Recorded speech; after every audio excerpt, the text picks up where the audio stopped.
All right. All right, all right, all right. Another edition of the block. August 24th? Sorry, August 25th. 10 weeks into midnights, and I still haven't got my dates and everything figured the fuck out. August 25th. This is the block. I am Kyle Johnston, your host, as always. Here, thick and thin. No days off for me. No days off. This is for the late night addicts and the early morning coffee drinkers. I bring you opinionated facts. There's no middleman required. I want the sports ragers and music lovers join in with their opinions as well. If you do not want criticism, say nothing, do nothing, be nothing.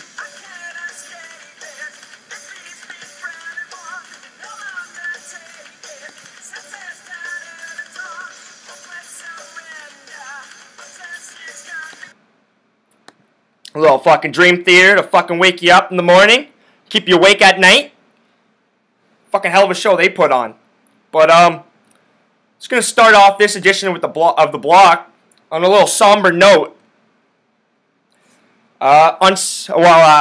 Today we lost. I guess it's a Monday now because, like I said, I'm up all fucking night. So Monday we lost IndyCar driver Justin Wilson. Sad day. Very sad day. 37 years old. Tragic accident on the racetrack. We got to know the dangers out there in this open wheel racing. Even in NASCAR. But the open wheel racing, very dangerous. But very, very, very sad. Justin Wilson, he suffered a head injury, actually. There was a crash in front of him. I don't know. Maybe 100 yards up in front of him. Something like that. Not even, maybe. And a piece of the nose cone from a fellow driver actually broke off and flew back and struck Justin in the head. He was in a coma, and unfortunately, he passed away and left this beautiful world, left his beautiful wife and 2 children. I send my condolences to his wife and their 2 young children. His wife's Julia. He very experienced driver. He was actually on a 5 race contract with Andretti Motorsports. And he was in race 4, actually. Yeah, Andretti Autosport. He was in race 4 or 5, actually. He's also competed in Formula 1 in the 2003 season with Minardi and Jaguar. Champ Car Series from 04 to 07. 24 Hours of Daytona. Winner. This accident occurred on Pocono Raceway on Sunday. He's the tallest ever driver in IndyCar, standing at 6'4", well liked, big boy. Actually, when Weldon passed away there a few years ago, I think it was in Las Vegas, Wilson actually was one of 3 drivers to go on the board. You know, trying to talk. He was representing the drivers and trying to talk with the owners and the sponsors and the I guess the manufacturers of the cars. You know. You're looking at Jaguar, Mercedes, and Honda, etc., trying to make it safer. And unfortunately, this occurred. So I'll send my condolences to Justin Wilson. I'm a big fan of open wheel racing. Huge fucking fan. I'm a Formula 1 guy. Always been. To be honest with you, in my childhood, there was 3 big events that really got me into sports. In open wheel racing, Formula 1. Just happened to be one of them. I'll never fucking forget it. The other ones were, I remember 93 with the Habs, Montreal, Patrick Roy with the old wink. Through the mask. Never fucking forget that. Made me want to be a goaltender. Thank you, Patrick Roy. The other one was in 96, Don Bailey, the Atlanta Olympic Games. That was big. That was fucking big. Win the 100. I remember sitting down watching that. I remember going to school and seeing all the posters. That was big. That was huge. I remember in 97 though. 97, Jacques Villeneuve. Son of the great Gilles Villeneuve. Montreal Formula 1 track named after him. He was taking on Michael Schumacher one-on-one, mano-a-mano, for the driver title. And I'll never forget that last race or whatever. And basically, Schumacher just had to finish ahead of Villeneuve. And Schumacher was going to wrap up the points. And Villeneuve had to finish ahead of Schumacher. And I don't know, like, there's a lot of details now. I should actually go back and look at it. But I'd say we're about 3/4 through the race. Never fucking forget it. Never forget it. Coming up to a hairpin. You know, it wasn't the most dramatic of hairpins, but you had to slow the fuck down. It was a good hairpin. And Villeneuve was ahead of him. Villeneuve, you know, took his line direct. You know, didn't give Schumacher any room, anything to sniff at. And Schumacher, he didn't put his fucking foot on the brake. He went fucking straight ahead. He tried to take fucking Villeneuve out because if they both fucking DNF'd, then fucking Schumacher would have won the driver's title. And he fucking hit fucking Villeneuve's fucking back tire and fucking flew over his fucking wing somehow. I don't know how he didn't fuck up Villeneuve's wing. Well, I think he did damage it a bit. Not enough to force Villeneuve to stop. He ended up finishing in the points. Took home the driver title, but I'll never fucking forget that. That was huge. That was fucking exciting. Right on, Jacques. Right on, Jacques. And Schumacher, you're a hell of a fucking driver. You didn't need to resort to that shit. But fuck you. Fuck you, Schumacher. So I don't fucking like you. Got a lot of respect for you, but fuck you, Schumacher. Right on, Villeneuve. I'll never forget that 97, man. That was huge. I know a lot of people really know that, but it's always got me into watching Formula 1. It's what I like. Let's get comfortable here. It's a little chilly. It's a little chilly. But yeah, I'll send my condolences to Justin Wilson. And thank you for remembering, making me remember some good memories of my past. I still watch Formula 1 right now, and Lewis Hamilton, stuff like that. Rosberg. I think it's Rosberg and Hamilton right now going at it right now. Sebastian Vettel. There's a whole bunch right now that I still love to watch. But gonna move on from that because it's a little depressing here, and we'll move on to something that's just got me fucking raging. Something that's just got me raging. And you know me. Something gets me pissed off. I'm sure it's for a good reason. A few things can piss me off when you're screwing around with my money. Making things harder than it should be.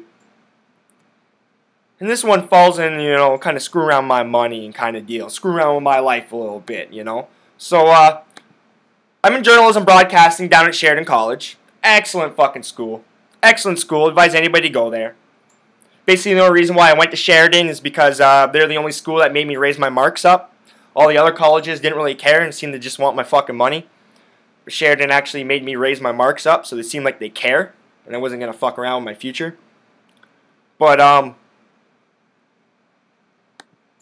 do got some beef with Sheridan. It's like I had some beef with Sheridan and their student union last year. I'll save that story for another day. But I basically got to choose a general elective here, right? And, I'm not getting too many fucking options. I'll read some of these options off that I have to fucking choose. Because, like, we'll see what fucking interests you. And then if you know me at all, you know it ain't gonna fucking interest me. And that's where we're getting at. I got no fucking options. I look at my options for a general elective, they all suck. Uninterested. The only two good ones. Perspectives on World Issues, which was an excellent class of Paul Angelini last year. And Sociology, I did last year. I like sociology because in my writings I incorporate behavior of people. I try to fucking read that. I try to ask why. Why? Why? It'd be funny that a lot of people don't ask that. Don't like that fucking question. Why? People don't like to explain shit.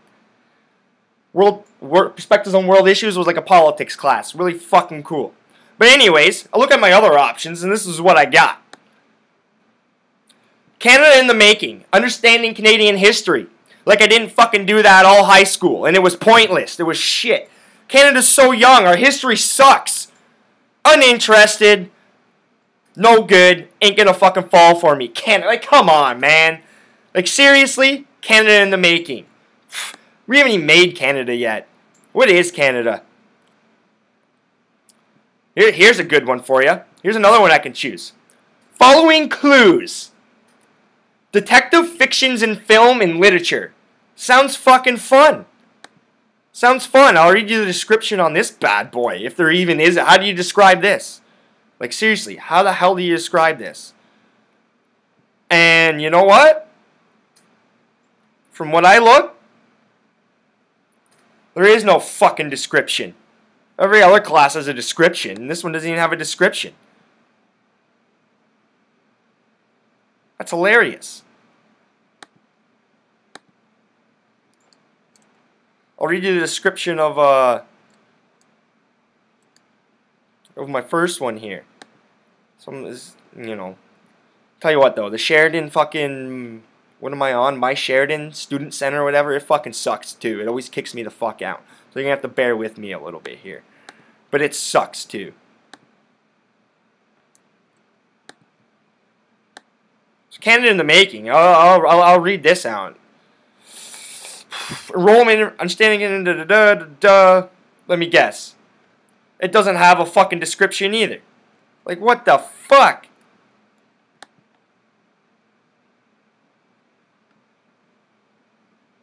Well, that's no fucking good. No description. Very fun. So yeah, you think I really want to do something on detectives? Fucking Sherlock Holmes, fucking Dick Tracy and fucking shit like that? Like that's... I watch True Detective. I can go watch the first season and watch Russ and fucking Marty kick some fucking ass. And that's fucking detective work.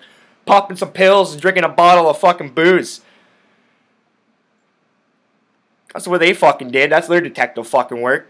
You can go look at my apartment. That's a detective apartment. Nothing. I wish I had a mattress on the fucking ground. That's all I wanted. I wanted to go for the fucking white walls and a mattress on the fucking ground with nothing fucking else. But I got a bed. But look at my apartment. It's fucking blank. All I need is a little fucking pinups and shit. And now you got fucking detective shit. Like, I can fucking teach this class. I want to try and find you something with a little fucking description here. Because it's just going to get even fucking better. Environmental philosophy. Meh. Fuck it. No one even cares about the fucking environment and shit anymore and stuff. I do. I do. But environmental philosophy, I got all that in world perspectives. I did a whole environmental fucking section on it and shit. Oil and the environment and fucking how the government's cutting all the budgets for the scientists and fucking our waterways up and shit. Like, I know this shit already. Know it already. How about this one?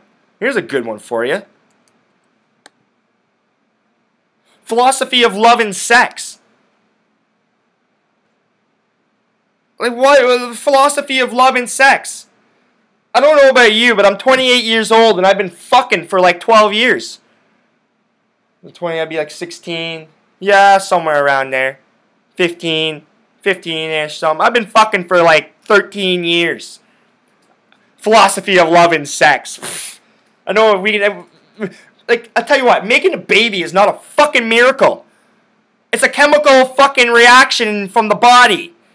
It fucking makes a baby. Anybody can fucking go make a baby, basically. It's not a fucking miracle. Mammals make babies. Reptiles make babies. Amphibians make babies. We make fucking babies. Not fucking hard. It's a chemical reaction of the body. You know, from fucking sperm and fucking eggs. They collide. Boom, they collide. Chemical reaction, fucking baby's born.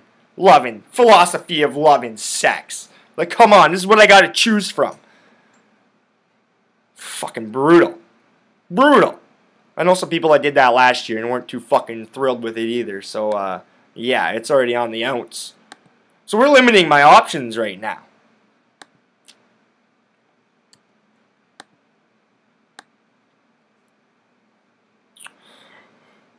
So we got following clues. Detective shit sucks. Philosophy of love and sex sucks. Canadian history sucks. Psychology core concepts. I'm not going to be no fucking doctor. Why the hell would I take psychology? Fuck that shit. Fucking, that's way too much goddamn thinking at 8 o'clock for a general elect. That's the other thing. Is that they're going to give me an uninterested class at 8 o'clock. And what do you think I'm going to do with something I'm fucking uninterested in? Suck shit at it. Because I don't care. And I'm spending fucking way too much money to not care. I want to care. I want to do something that I can learn. Something that can fucking interest me. Something that can help me in my journalism. In my career. Something that teaches me fucking something. And I got this shit. And obviously sociology did. Psychology, fuck that shit. Ain't no doctor. Environmental philosophy, did that shit in World Perspectives last year. Philosophy of Love and Sex is hilarious. Creative thinking, theory, and practice. I don't know why the fuck I'm not getting any fucking,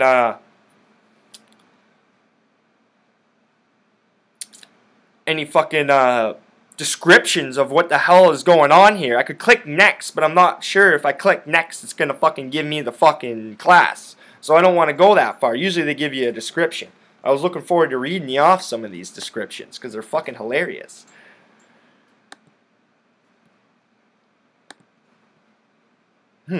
That's interesting. Because I'm going to be giving Sheridan a call today to give him a piece of my mind. I'm not fucking happy about this at all. At all.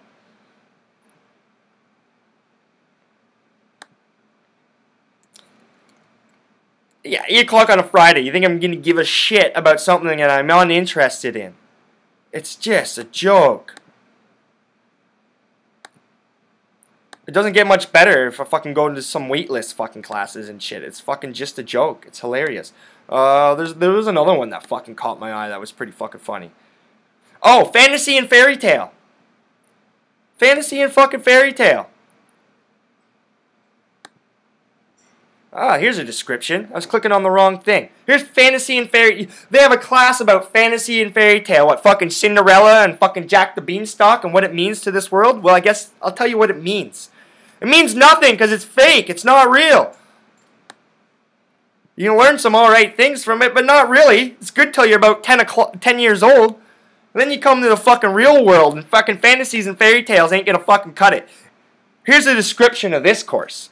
In this course, students investigate why fairy tales to which people are exposed as children are retained with such clarity even into adulthood. They examine the history and legacy of stories that have descended from anonymous oral tradition in multiple versions that span cultures. Students also examine original fairy tales written from as early as the 2nd century to contemporary times in the spirit of the tradition in which they were created. Ooh! That means I gotta, what? Read it like I'm reading right now, trying to read to a fucking 10-year-old? Through interactive lecture, discussion, films, obviously fucking films, because the professors don't want to fucking do that jack shit with fucking fantasy and fair. What do? Seminars and written assignments, students assess the interpretations of these magical stories and draw conclusions about the beliefs, behaviors, values they reinforce. Well, guess what? Fuck it to all of them. I have values, and I have behaviors, and I have beliefs, and they're pretty fucking damn good, and they don't come from a fucking fairy tale. I don't physically threaten nobody or try to fucking hurt nobody. I don't sexually discriminate nobody, and I don't fucking racially discriminate nobody and shit. And I didn't learn any of that shit in fucking fairy tales. Actually, fairy tales teach you the exact fucking opposite. Same with all those Disney movies. When you go back and look at them, how fucking evil they really fucking are. What they really portray. Like, fuck that shit. So as you see, I'm a little fucking pissed off at Sheridan College right now. I'll let you know. Let's see if I can fucking grab another fucking, now I know how to fucking read these descriptions. I'll grab another description, because that one was fucking hilarious. I'll read you the philosophy of love. Let's see what it says.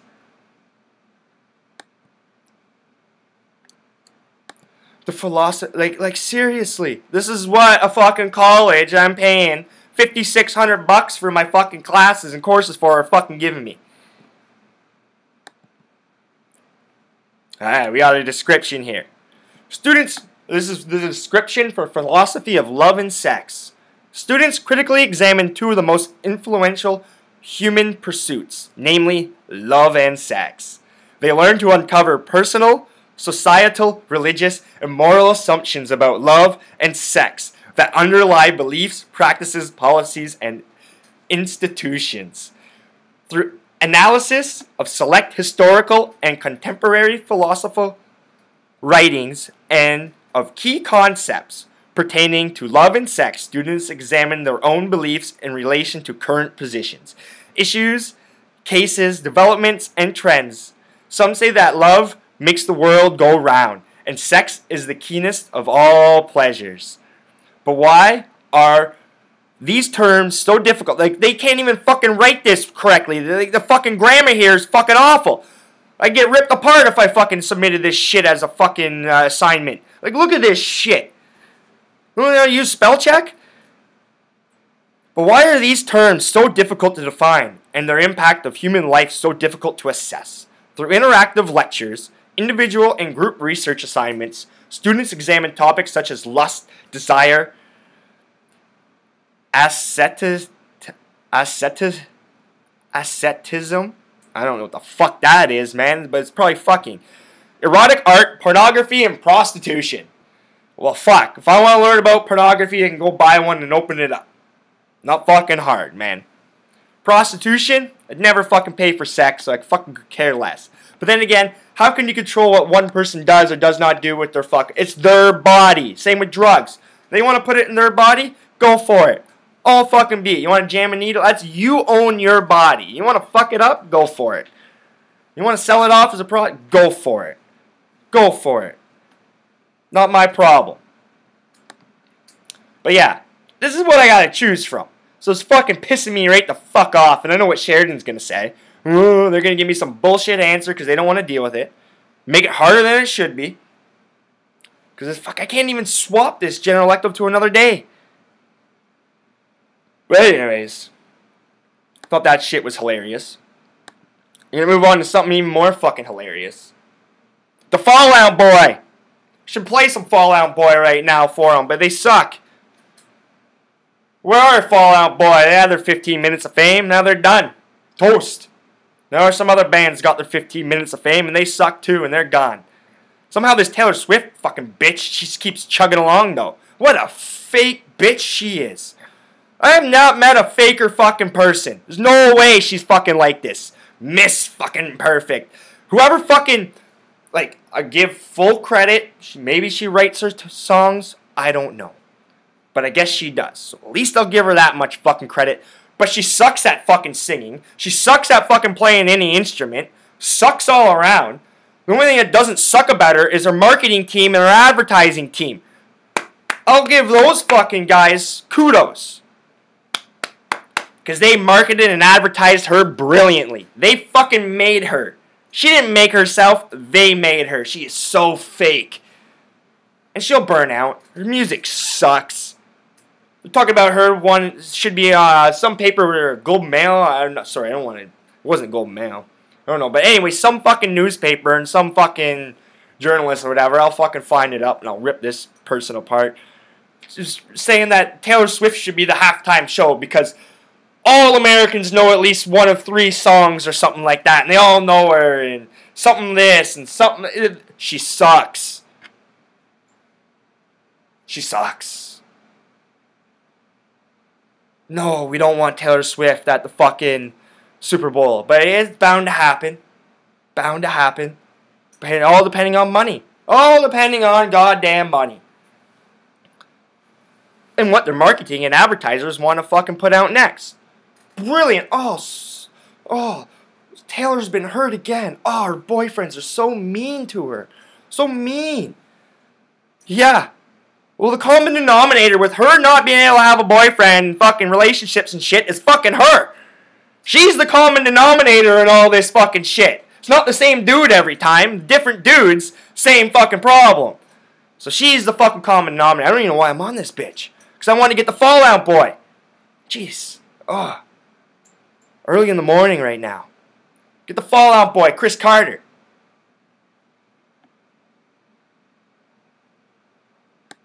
So let me pull it up here.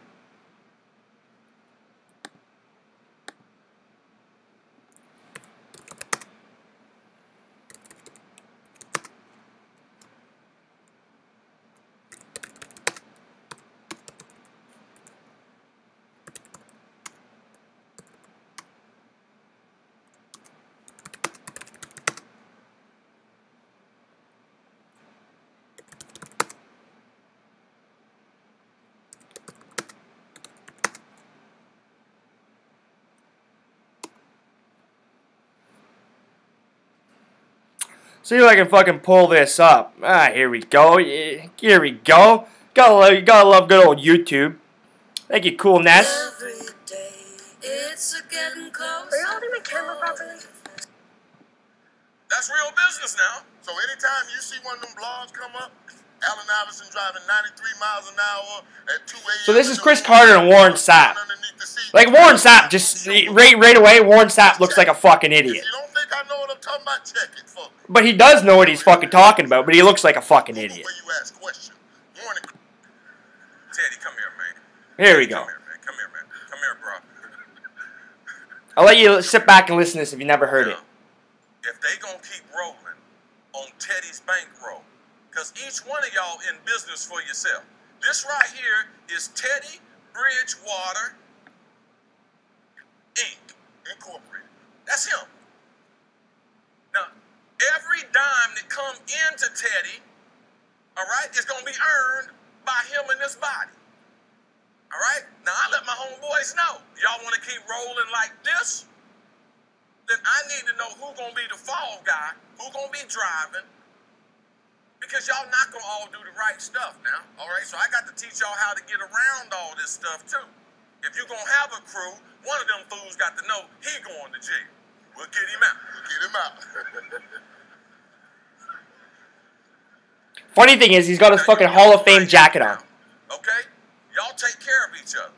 Now, don't you got a guy that would take care of you, and that would be out a good deal? Okay, good. Go on, sit down. Go on, sit down. So basically, before I get into this, I always thought Chris Carter was a douchebag. Thought he was a douchebag on Minnesota. Thought the way he played, he was a douchebag. He was a good receiver. He was a drug addict in Philadelphia when he was at the Eagles. That's why he got cut. He's lived and learned. I think he's a relatively half-decent broadcaster as a former player. I will throw him on that. Like Warren Sapp, he shouldn't even fucking be around any. I think he is awful on everything. Only thing he's not awful at is getting 2 cheap prostitutes at the Super Bowl and getting fucking busted. Where was your fallout guy there, fucking Sapp? But basically he's telling you, if you're going to do illegal shit, have a guy that's going to take the fucking fall. And what else he's stating is that some of you are going to do illegal shit. Some of you are going to smoke weed.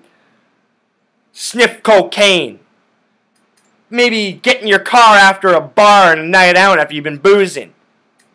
Maybe some prostitutes. Because it's all discretion. That's why the athletes get prostitutes, because it's straight up discretion. It's just fucking money and business. So he's saying it's okay to do the wrong thing, as long as you got one of your homeboys that's going to take the fall and go to jail because he's living off what you're fucking making as a fucking athlete. Well, first of all, maybe you shouldn't have those homeboys fucking around you, fucking, you know, dipping their fucking fingers into your fucking gravy pot. Tell him to go get a fucking job. But maybe you're going to have a few. Give them a fucking job. You know what I'm saying? You don't necessarily have to be an all-out fall guy, but have one of your guys as a driver that picks you up and drops you off places in your nice fucking car when you want to go out. So you look good. So you have the bling.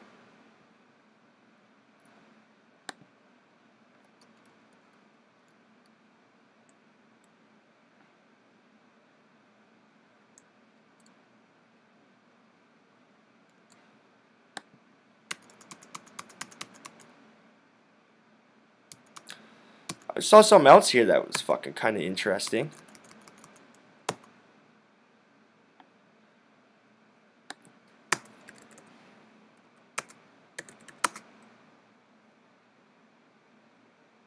That's what I was looking for. Get back here. Get back here.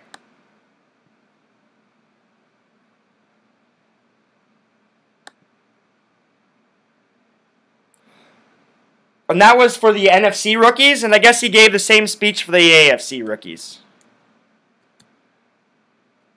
Same exact advice. Same exact advice. And I understand he's trying to look after the guy, you know, like what I was saying. Have somebody actually fucking hired, like on your fucking books. You know what I'm saying? It doesn't have to be some fucking... You're making his buddies to be out, like, they're thugs or something like that, you know, and they're not. probably shouldn't be stealing your fucking money and should be working. But, like, come on, man. Own up. Own up. Like, man up.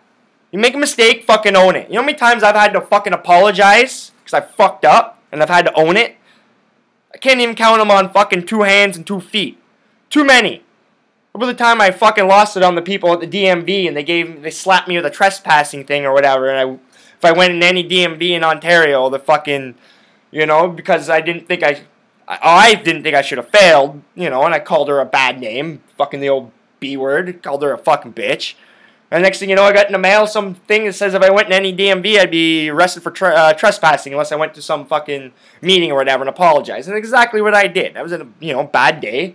Disagreement of stuff. Probably shouldn't have called her that. I apologized to both. Shit went down.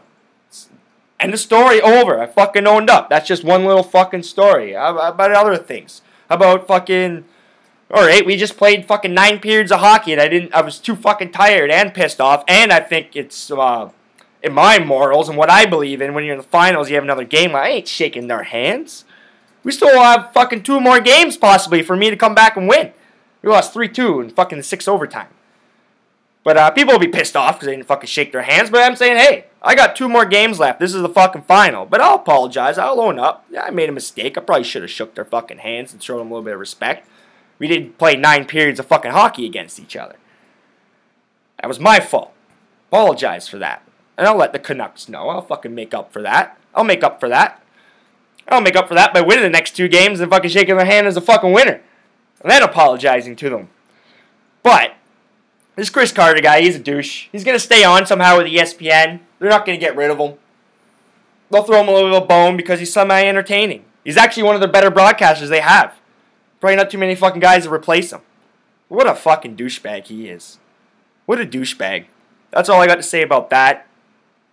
Hopefully the NFL rookies will make bigger and better decisions, not to have some fall guy, maybe not to have their crew dipping their fingers into their gravy pot the whole time, even though you know what happens.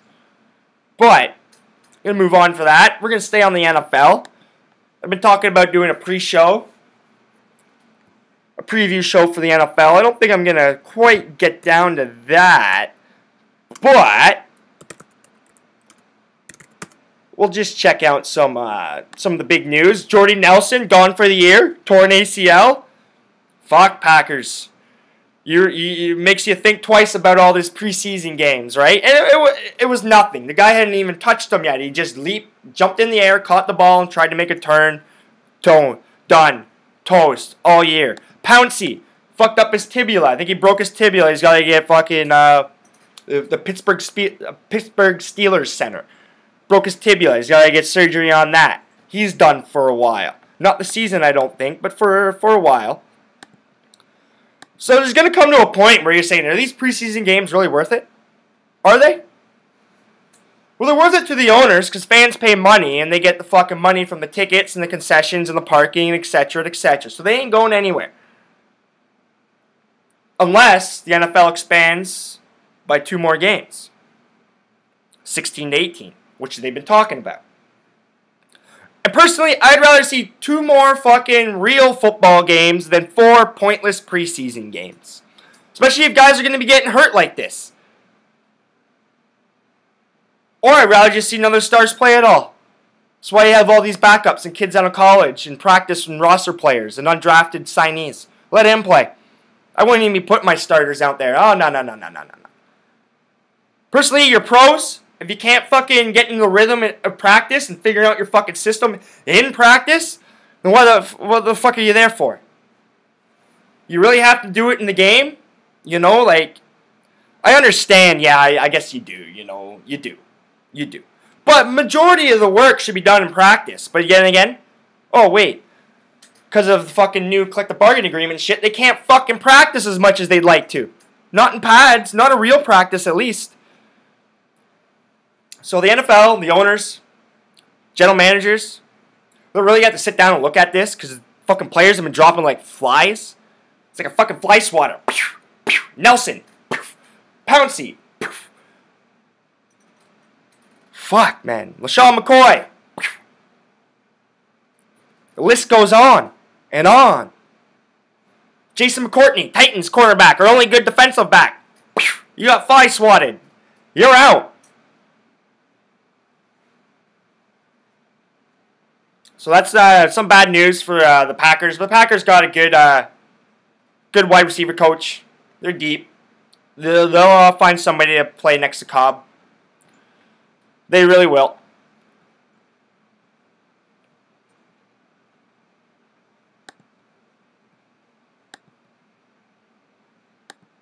Let's just pull out some stuff. Oh yeah, before I move off of Jordy Nelson, who was it? Some Detroit Lions defensive back or linebacker, I think his defensive back, came out and stated that it was God's decision that Jordy Nelson fucked up his knee, hurt his knee. It was God's choice. It had nothing to do with anything. If Nelson had sat down all preseason game and stepped out into the first regular season game, he would have done it anyways, or he would have done it in practice, the guy said, or whatever. It was God's decision to wreck his knee. Well, God's an asshole. That's what he wants. God's an asshole. It was God's decision you got cancer. What an asshole. It was God's decision that you're paralyzed after a car accident or some kind of accident. What an asshole. I don't want to be hanging out with this God guy if he's going to be making everybody getting sick and hurt and shit because he fucking chooses to. I'll stay well fucking away from that shit. Well away. Guess it was God's decision that I have such crappy fucking options on my Sheridan fucking General Elective shit. Fuck. Why are you giving me such shitty fucking options, God? What an asshole. But anyways, Texas named Hoyer starting quarterback over Ryan Mallett. No surprise there. No surprise. Texas, the Texans, they're going to struggle this year. They got a solid defense. Who cares about Clowney? He can't even stay fucking healthy. But overall, they got a solid defense. No Foster. There's another guy that got fucking hurt. Bam! Fly swatted. My God. God's fly swatter came down and smacked Foster. You're out. Because I chose you.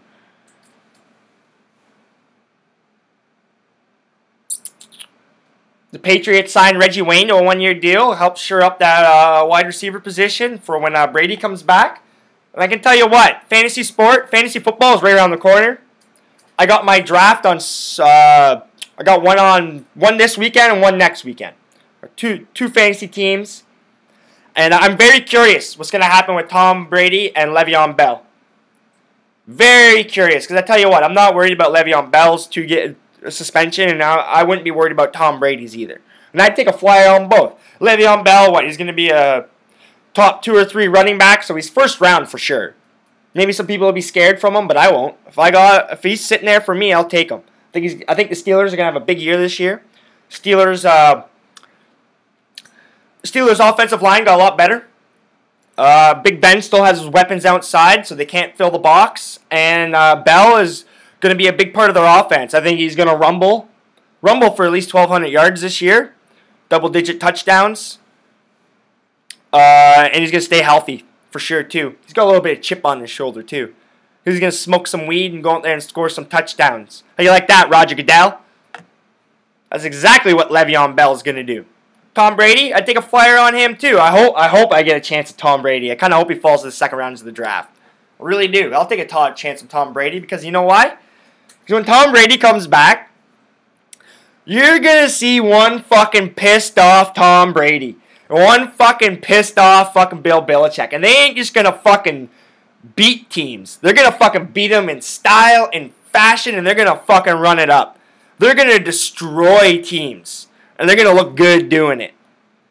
They're pissed off. They're going to fucking send a clear message. With all this new field extra point stuff. 2 points. 2 points. Fuck taking a field goal fuck a 35-yard field goal. 2 points. 2 points. Let's go for it. Let's fucking run it up. Oh, yeah. Tom Brady's going to be coming back and just fucking hucking that ball around. Hucking that ball around.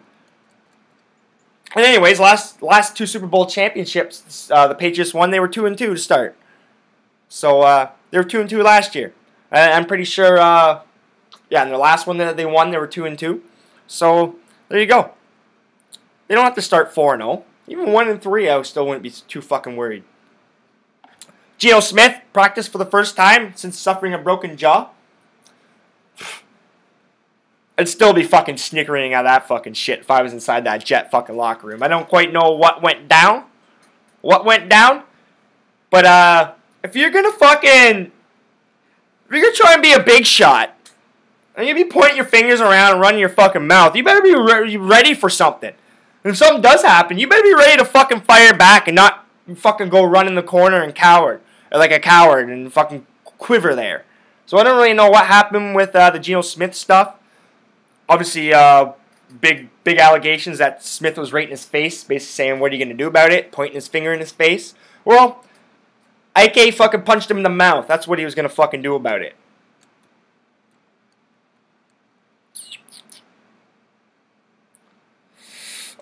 Big news, actually. Todd Gurley, 10th overall pick in the draft this year from Georgia.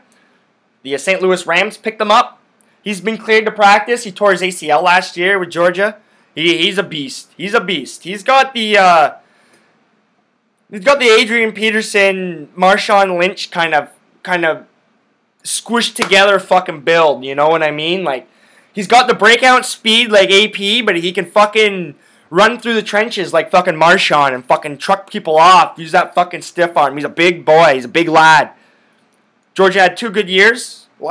The previous 2 seasons. He was a big part of it. Nice to see you back. I don't think he'll really be a prominent part of the offense till about week 3 maybe. Maybe week 2. But week 3 for sure. He'll definitely get majority of the touches. Week 2, I could see him getting more. Week 1, though, I don't think he's going to get very much. They're going to be cautious with his knee. They're going to be very cautious to start. But good news for the young lad in St. Louis. Jeff Fisher, former Titans coach. He knows how to use a running back. And they got a solid offensive line up there, too. They do. They're going to be dangerous, St. Louis. I look to see them finally breaking through. I really do. Obviously, the Seahawks are the crown jewel of the NFC West, but and the 49ers are falling apart, so it's time for the St. Louis Rams to step up. I still don't think the Cardinals quite have what it takes. Good running game, good defense, still, I don't know about the quarterbacking situation. Kind of fucking, never been too high on it. What's his fucking name?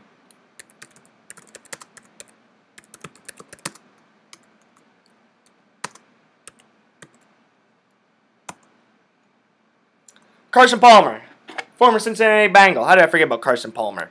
USC man. No. Getting a little long in the tooth. But it's just, if he doesn't make mistakes with the defense and running game, they should be relatively alright. I can see them getting a wild card spot with St. Louis breathing down their fucking necks.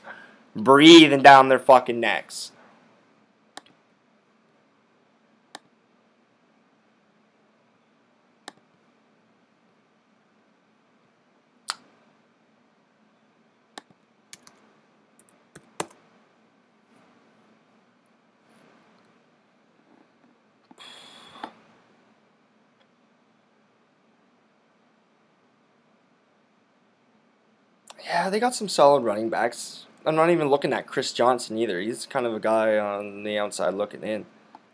David Johnson, Steven Tyler, Chris Johnson. Yeah.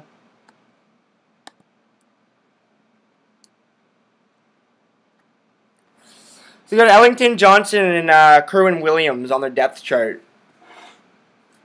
I don't mind Ellington. Don't mind him at all. Don't mind Kerwin Williams either. But Chris Johnson, we'll see what he's got. He can be a nice little third down scat back for him or something like that. I just don't think he's got the legs and the desire to fucking run through the fucking trenches. He just doesn't. He wants everything to look good. His shit got to his fucking head in Tennessee. Thank you for the 1 year, though, buddy. Thank you for the 1 year. 2,000 yards. I wish you fucking broke the record, though. It would have been nice. Jumping on some more stuff. Maybe I've been missing some stuff. Jordan Nelson, yeah. Oh, Jameis Winston. Interesting. He showed some progress in the game last night against the Bengals. Ran for a touchdown. But he kind of stumbled on a drop back and got sacked and really rolled up his ankle. It did not look good. His ankle was fucking bending in a way it should not be fucking bending. And it did not look good. Limped off. Haven't heard much. They've been real fucking quiet. Real quiet.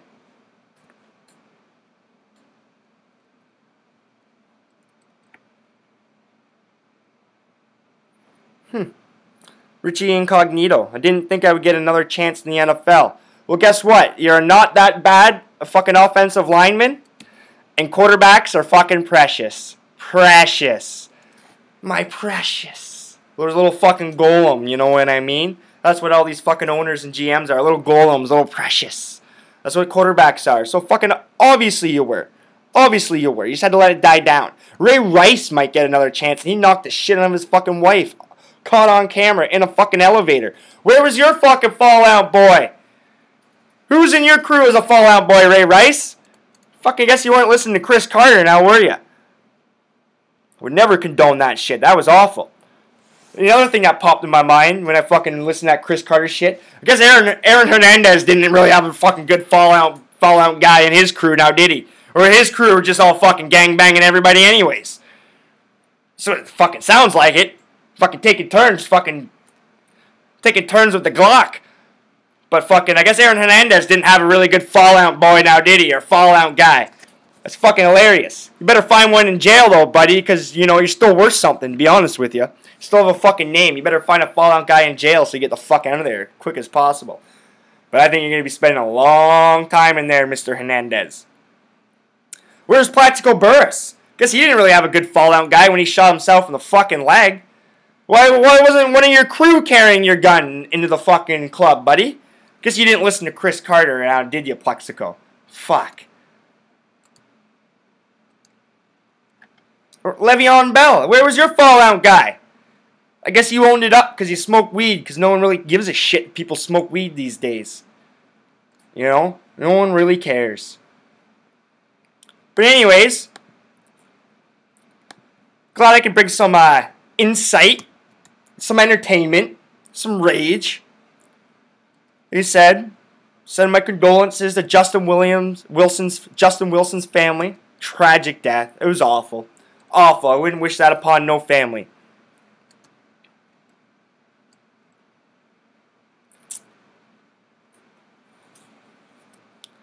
And I hope all these NFL lads can overcome their injuries and get back on the fucking field. Because I got some NFL Pro Line pools to do and some fantasy drafts to fucking take a look at. I'll fill you in on my fantasy drafts and who I select.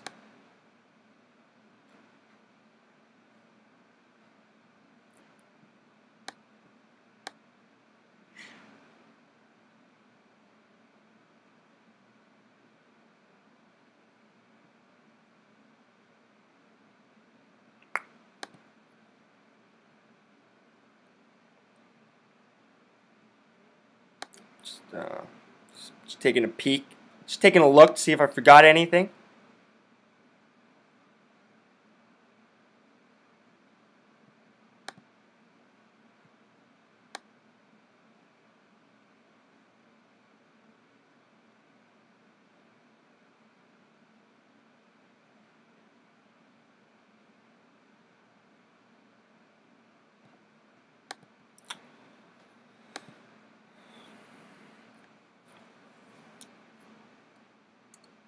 Buffalo Bills looking at signing Ray Rice, to be honest with you. With the LaShawn McCoy situation. That'd be very interesting. That's a cast of characters in the fucking Buffalo Bills if they sign Ray Rice. Sexy Rexy, Incognito, Percy Harvin, Ike Enempale, who knocked the fuck out of Geno Smith. They're bringing Ray Rice. LaShawn McCoy and his fucking parties. Fuck, I wouldn't mind getting invited to one of them. Got invited on some cruise, some little yacht for Frost Week for Sheridan. Yeah, I think I'm going to be going to that. It's like $20 or something like that for some booze and some food and shit like that. Sounds like a good fucking time. But I hope it's something like fucking Ray Rice's fucking yacht parties. I'll tell you that much, or any of Ray Rice's fucking parties. Because, I'm not Ray Rice, sorry. What am I fucking saying? Don't listen to that last little 30 seconds. I hope it's like LaShawn McCoy's parties. His yacht parties. Fucking right, man. LaShawn McCoy's, they're fucking, things are heating up in there, baby. The body language was heating up.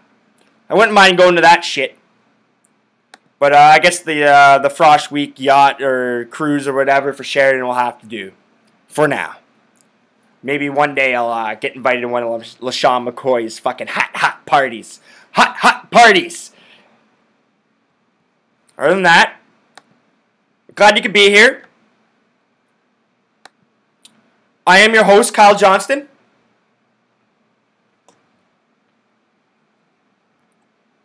Find me on Twitter at KJ_the_blog. You can find my work on my blog, KyleJohnstonTheBlock.wordpress.com. Once again, KyleJohnstonTheBlock.wordpress.com is where I post my pics, my handicapping, because I really can't do it here, because it takes long to upload shit, and by the time that happens, most people got their plays in, like me, early, when the sharps are fucking looking at it. Before the public gets at it. Had a good night last night. Yankees came through. The over and the Royals also cashed. 3-0 is a good night. Better than a fucking 1-4 night like the previous night. Sorry, it wasn't even Monday night. It was Sunday night. Yeah, because you remember, fucking days are all fucked up. Sunday 1-4. Fucking footy really fucking hit me hard. Footy really hit me hard. Real Madrid, you guys suck. You got Rafa Benitez managing you guys. You guys are going to fucking fall apart. Fact. If you don't think so, go look what he did everywhere else. He had an okay job at Napoli, but like Napoli wasn't expected to fucking win anything. They're expected to contend. And that's exactly what they did. They contended. Just like Liverpool. They weren't fucking expected to win anything. If you believe in reality. No way they were going to win with Rafa Benitez at the fucking helm and in that state and with that team. But they were contenders, and this is exactly what they were supposed to be. United ended up taking a couple of those crowns.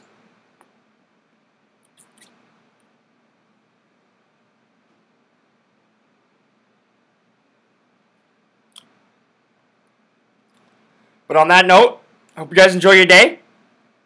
Catch me on my next edition of the blog. I'm going to be back up in Oakville. School's around the corner.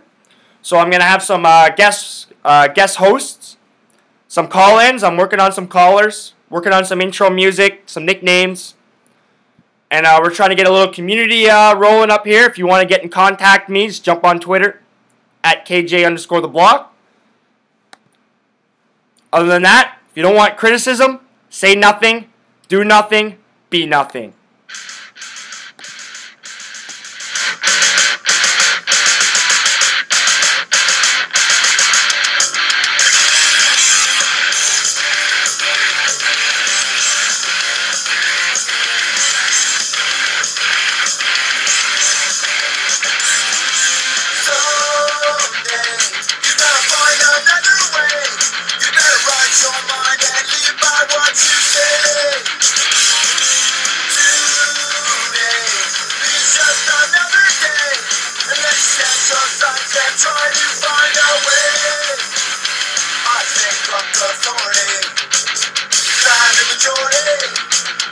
Raised by the system, now it's time to rise against them.